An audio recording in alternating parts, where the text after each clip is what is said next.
4월 30일 2부 시작하겠습니다. FOMC의 4월달 회의가 이제 끝났죠.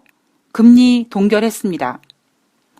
저는 제롬 파월 연준 의장에 대해서는 정말 할 얘기가 많죠. 자, 다시 우리는 타임머신을 좀 타고 2019년 한 9월, 10월 정도로 가보겠습니다. 그때 분위기가 어땠냐면 2018년도 미국이 4번의 금리를 인상하는 동안 금리 인상을 진행할 때, 결정할 때 사실 증시는 좀 불만스러웠죠. 트럼프 대통령이 불만스러워했던 것처럼. 그러나 미국 경제가 너무 좋아서 금리를 인상하지 않고는 인플레이션 우려감 때문에 어쩔 수가 없다.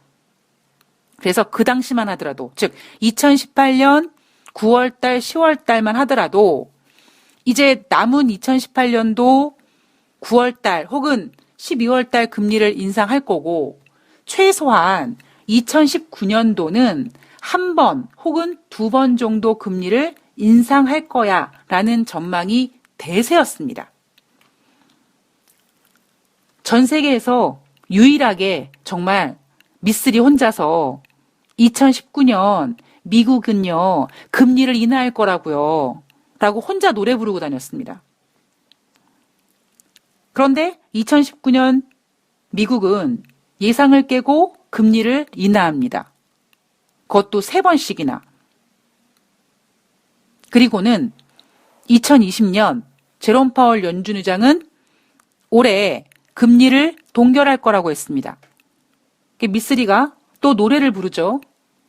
올해는요, 작년에 연준이 예방적 금리 인하였다라고 자기네들의 의지로 금리를 인하했다라고 했는지 모르겠으나 2020년 올해는 연준의 의사와는 상관없이 그 어떠한 문제로 인해서 연준이 등 떠밀려서 금리를 인하하게 될 겁니다. 라고 노래를 부르고 다녔습니다.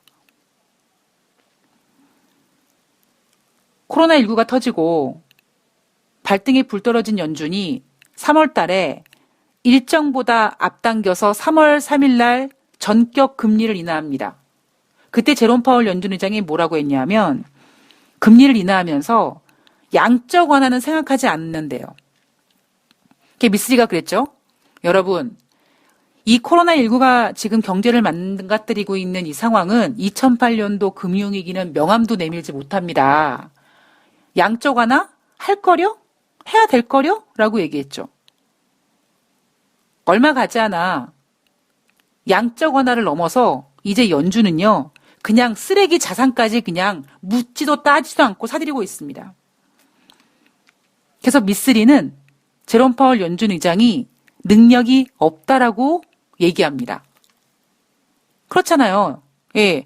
제가 지금 이 방송이 계속 올라가는 거기 때문에 제가 지금 거짓말을 하는 게 아니란 말이에요. 그런데 제롬 파월 연준 의장이 뭐라고 얘기하냐면 내 일생에서 일어날 것이라 생각하지 못했던 매우 특별하고도 특별한 충격이었다고 합니다. 그러니까 제롬 파월 연준 의장은 2008년도부터 돈다방 미쓰리를 들었어야 된다는 거죠. 그리고 제가 어제 방송에서 아마 제롬 파월 연준 의장은 경제를 부양하기 위해서 모든 걸 다 하겠다. 그렇게 얘기할 거다라고 했죠. 그 멘트를 그대로 씁니다. 금리는 동결했지만 시장 안정을 위해 무엇이든지 하겠다. 장기간 제로금리 유지하고 추가적인 FED의 대응도 생각하고 있다라고 얘기합니다. 제롬 파월 연준 의장은 글쎄요. 제롬 파월 연준 의장뿐만 아니라 저는 참 고독하게 싸우고 있잖아요. 2019년도에 제가 금리 인하할 거라고 얘기했을 때 정말 저는 또라이 취급받았고요. 예. 그런데 참 고독하게 저는 싸우고 있습니다. 어쨌든 미쓰리가 봤을 때 제롬 파월 연준 의장은 능력이 없습니다. 제 기준으로는 그래요. 제롬 파월 연준 의장은 금리는 동결했지만 더 이상 인하할 금리라도 있나요? 그러니까 금리는 동결하고 추가적인 부양책 시사했습니다. 자, 유럽 상황으로 잠깐 넘어가 보면 유로존의 4월달 경기 체감 지수 3월달에 94.2였는데 4월달에 67로 크게 하락합니다. 독일 정부는요, 올해 독일의 경제 성장률 마이너스 6.3% 예상하고 있고, 2분기에는 마이너스 11%, 그리고 내년도에는 5.2% 성장할 건데, 코로나19 이전 수준으로 회복되는 거는 2022년 초가 돼야지만 좀 코로나19 전으로 회복됐다라고 얘기할 수 있을 거라고 발표했습니다. 그리고 독일은 해외여행주의보 6월 14일까지 연장을 결정했고요. 그 영국 같은 경우에는 지금 코로나19 누적 사망자가 2만 6천 명이 됐다고 하죠. 그래서 어제 코로나 사망자가 많은 나라들이 미국과 이탈리아 그리고 3위가 스페인이라고 했는데 이 1등, 2등, 3등이 뭔 그렇게 부귀영화가 있다고 이것도 배 아파가지고 영국이 스페인 자리를 빼앗고 3등으로 올라옵니다. 유럽 상황은요. 완화되는 나라들은 또 완화되고 있지만 또 계속 확산되거나 악화되는 나라들은 여전히 또 ING 중입니다. 지금 코로나19가 전 세계에 딱 터지면서 같이 와장창하고 무너져서 같이 와 하고 일어나야 되는데 지금 약간 그 엇박자가 있고요. 그죠? 그 엇박자가 있는 가운데 코로나19가 완전히 잡히지 않은 상태에서 경제는 빨리 회복시켜야 되니까 일단은 그 두 개를 동시 패션으로 진행하고 있는 거죠. 우리나라 코로나 신규 확진자가 전일 4명밖에 안 나왔다고 합니다. 매우 고무적이죠. 그러나 뭘 걱정합니까? 자, 오늘부터 시작되는 연휴. 요 연휴 사이에 요거 다시 막 확진자가 막 10명 늘어나고 20명 늘어나면 또 굉장히 또 골치 아파지는 겁니다. 오늘은 길리어드의 렘데시비르 얘기를 좀 해보도록 하겠습니다. 이날 뉴욕 증시가 2에서 3%대 상승할 수 있었던 이유는 경기 침체를 코로나19 치료제가 덮었다. 이 표현을 이길 만한 표현이 없다라고 말씀을 드렸습니다. 29일 길리어드가 렘데시비르 효과 있다라고 밝혔습니다. 그런데 100% 효과 아니에요, 여러분.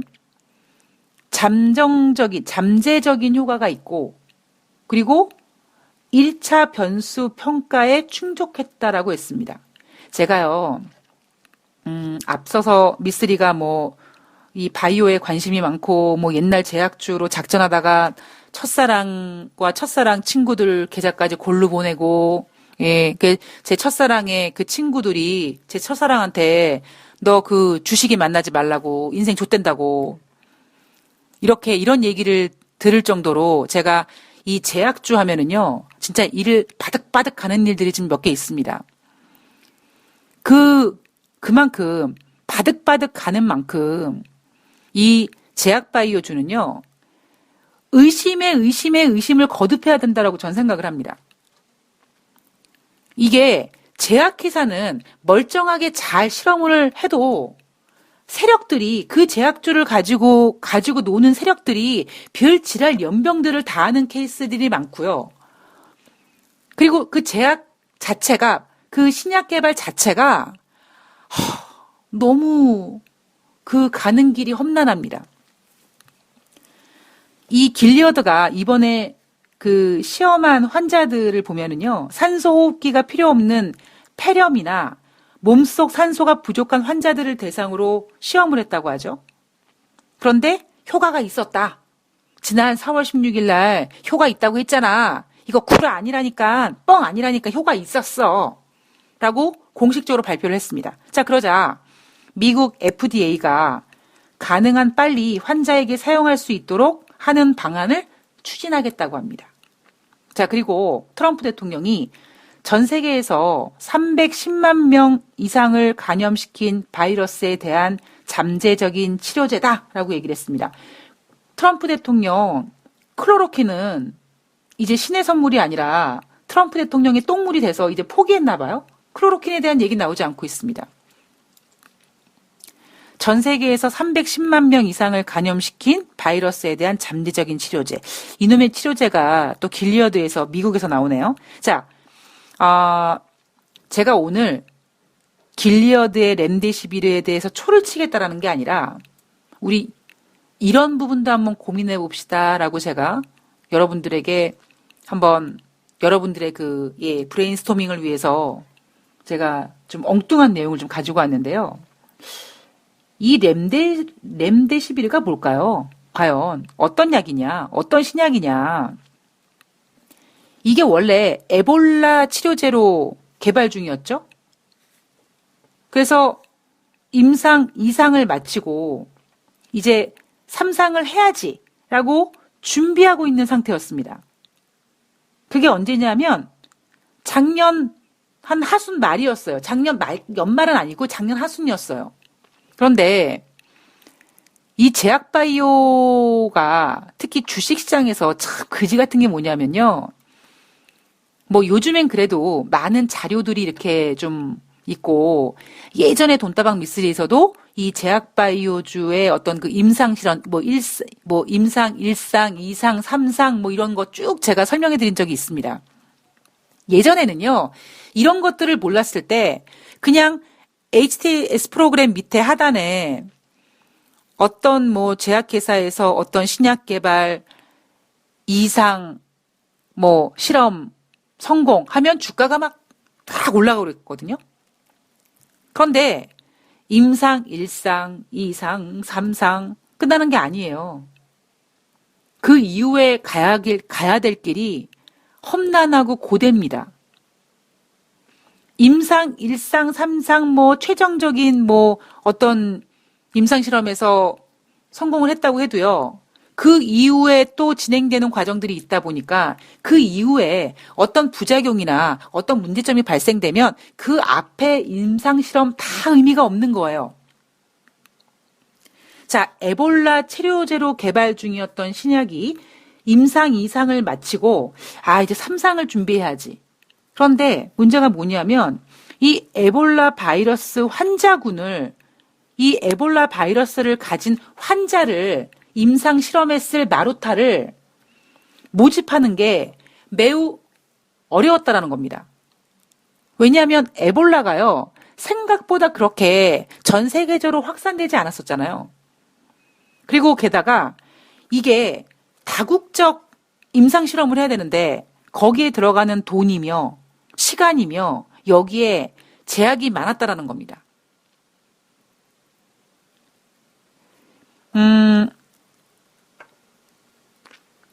이 렘데시비르가 왜 주목받기 시작했냐면 작년 하반기에 에볼라 치료제로 개발이 돼서 임상 2상까지 이제 마치고 3상을 하려고 하는데 이게 쉽지가 않네. 그래서 스톱된 상태인데 그러니까 스톱이라기보다 완전히 이제 스톱됐다기보다 이제 준비하는데 여의치 않은 거죠. 뭐 자금 조달도 필요하고 그런 상황에서 거의 이제 진행이 안 된 상태에서 미국에서 코로나19 환자가 발생되자마자 그 첫 번째 환자한테 이것저것 투여했다고 합니다. 그러니까 마루타 되는 거예요. 예. 그런데 항생제도 투여하고 이것저것 투여했더니 더 증상이 악화됐다고 합니다.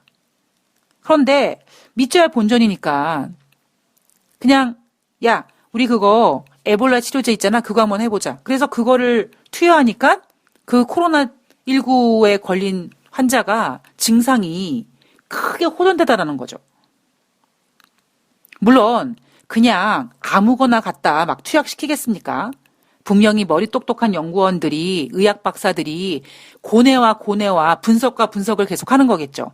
그러니까 에볼라와 코로나19 모두 RNA 바이러스라는 점에 공통점이 있다. 혹시나 그래서 투여해봤더니 효과가 있다라는 거죠. 그래서 이미 이번에 뭐 지금 임상실험 얘기 나오기 전에 중국에서 우한에서 환자들이 어마어마하게 쏟아져 나올 때 걔네들은 환자군 모집이 용이했잖아요. 그래서 중국이랑 태국에서 이미 이 렘데시비르를 환자들한테 투약했다고 그래요. 그래서 중국 정부가 길리어드에게 야 그거 우리 좀 더 주면 안 되겠니? 이렇게 요청도 앞서 했다고 합니다. 그런데 이제 지난번에 야, 뭐 중국 환자들 뭐 237명을 대상으로 했더니 뭐 부작용도 있었고 어쨌고 막 투덜투덜 됐잖아요. 그런 투덜투덜 됐던 내용이 보고서가 WHO 사이트에 올라갔었잖아요. 제가 그때 방송 제목을 뭐라고 했습니까? WHO가 실수로 그 보고서를 올렸을까라고 음모론 하나 제시했습니다. 그러니까 분명히 중국에서도 투여했는데 뭔가 호전이 됐으니까 길리어드에게 공급을 좀 더 달라고 요청을 했겠죠. 중국에서 761명 환자를 대상으로 임상실험 돌입했고, 자, 이런 상황이 전개되는 과중에 지금 미국에서 임상실험 결과가 나와서 효과가 있다. FED에서 빨리 이거 사용할 수 있도록 추진해야겠다. 이러고 있는 겁니다.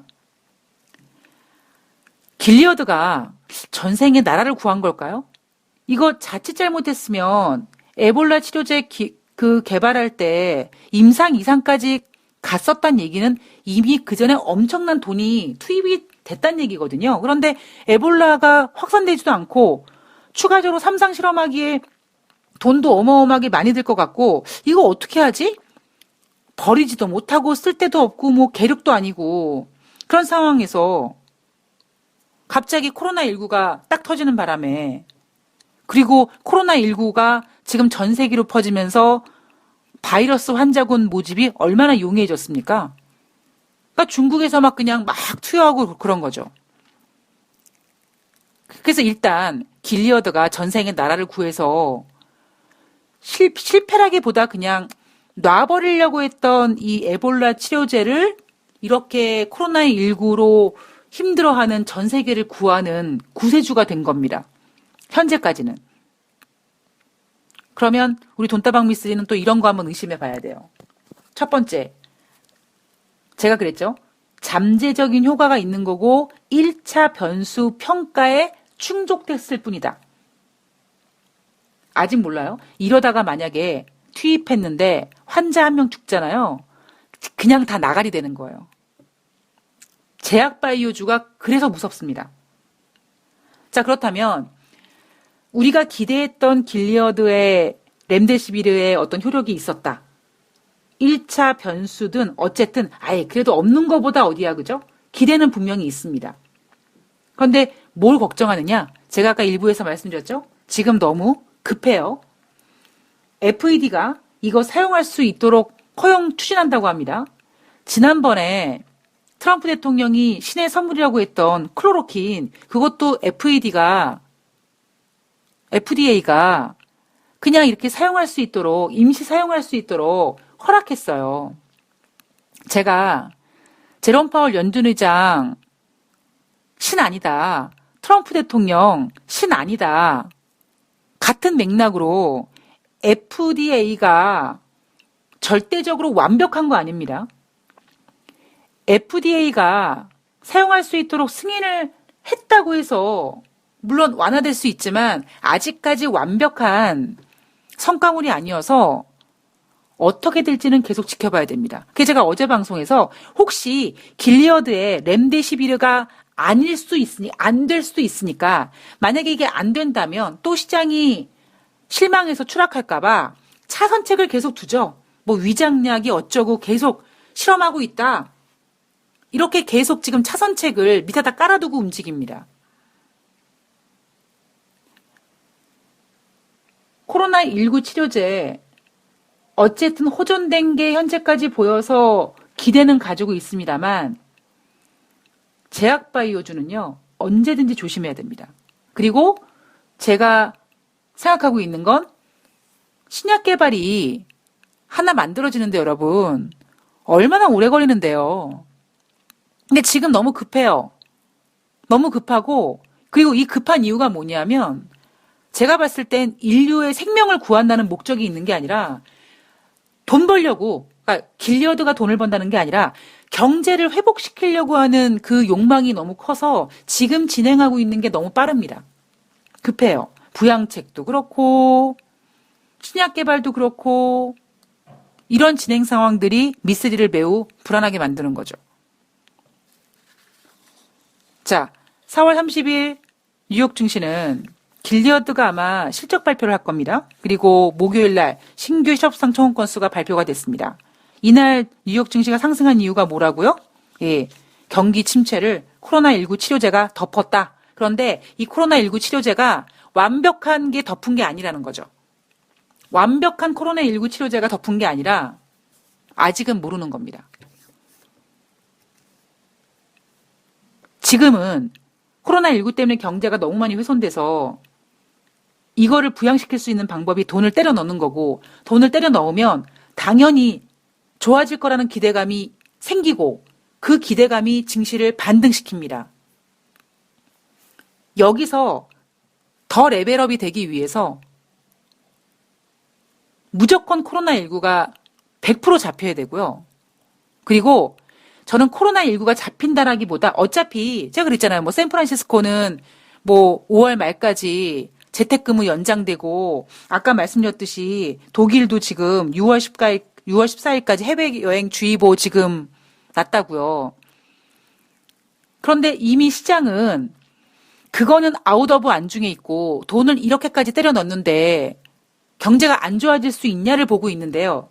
이제 뭐가 문제냐면 우리가 기대하고 있잖아요. 자, 나 이렇게 돈을 때려 부어서 이제 경제가 좋아질 거를 기대하고 있어. 나 그래서 주식 겁나게 샀어. 이러고 막 준비하고 있는데 시간보다 만약에 더디게 움직이면 시장은 뭐 한다고요? 실망한다고요.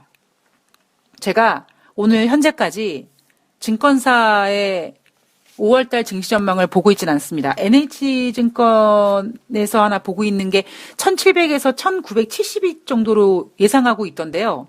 아마 지금 이런 기대감이 사실 지난주부터 있었기 때문에 제가 이제 또 찾아봐야겠지만 아마 5월달 증권사 증시 전망은 꽤 고무적일 겁니다. 그런데 저는 그래서 어떤 전문가가 어떤 보고서 내용이 이런 게 나와요. 뭐 sell in May라는 말이 있다. 5월에 주식을 팔아라 이런 말이 있는데 이번엔 다르다. 뭐 그런 얘기를 하는데 저는 이해가 안 가는 게 아니 그러니까 5월에 주식을 팔라는 얘기가 5월에 주식이 빠질 거니까 주식을 팔아라 이런 얘기인데 아니 주식이 빠지면 사야죠. 주식은 빠질 때 사서 오를 때 파는 거 아니에요? 그런데 뭐 합니까? 자꾸 빠질 때는 팔고 오를 때는 더 삽니다. 그걸 누가 해요? 개인들이 그 짓을 해요. 주식은 빠질 때마다 사는 겁니다. 한 번에 왕창 사면 좋은데 더 빠질 수 있으니까 보험은 가지고 있어야죠. 그러니까 분할 매수. 제가 그동안 이 분할 매수, 분할 무도에 대해서 정말 입 닥치고 조용히 있었죠. 5월 달에 만약에 증시가 하락한다? 저는 5월 달 증시를 증권사들과는 달리 이렇게 좋게 보진 않거든요. 그런데 아니 뭐 어쨌든 빠져도 빠질 때 파는 게 아니라 사야죠. 왜 자꾸 이렇게 올라갈 때만 더 사라고 하는지 이해를 못 하겠습니다. 자, 어쨌든 제가 어제 방송에서 미국 주식시장은 지금 매우 중요한 타이밍이기 때문에 우리나라 증시가 일단 쉬면서 한 걸음 뒤로 와서 이렇게 객관적으로 바라볼 수 있는 이 시간이 매우 저는 마음에 든다라고 말씀을 드렸습니다. 무슨 소리야 미쓰리. 증시가 열려야지 또 뉴욕 증시가 올랐으니까 또 우리도 올라가겠지라고 하겠지만 저는 그런 것보다는 조금 멀리 본다면 지금 너무 중요한 타이밍이기 때문에 지금 뭐 신약 개발에 대한 기대감 뭐 이런저런 이슈들이 많다 보니까 오히려 우리는 좀 느긋하게 시장을 보고 그리고 그 다음에 이제 5월 달부터 조금 우리가 객관적인 눈으로 시장을 바라본다면 더 효과적이지 않을까 뭐 그런 생각을 하고 있습니다. 자, 뉴욕 증시 이번 주 초반에 뭐 상승했다가 화요일 날은 뭐 혼조세로 마감했다가 지금 수요일 날 다시 올라갔죠?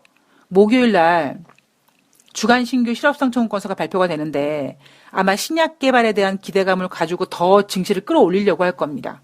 국제 유가도 마찬가지로 조금 더 반등을 만들어 가려고 할 겁니다. 너무 인위적이라는 게 보여요. 제가 봤을 때는. 뭐 어쨌든 4월 30일 뉴욕 증시 상승을 조심스럽게 예상하며 여러분들 좀 기분 좋게 연휴를 시작하셨으면 좋겠습니다. 저는 5월 1일 날 뵙도록 하겠습니다. 고맙습니다.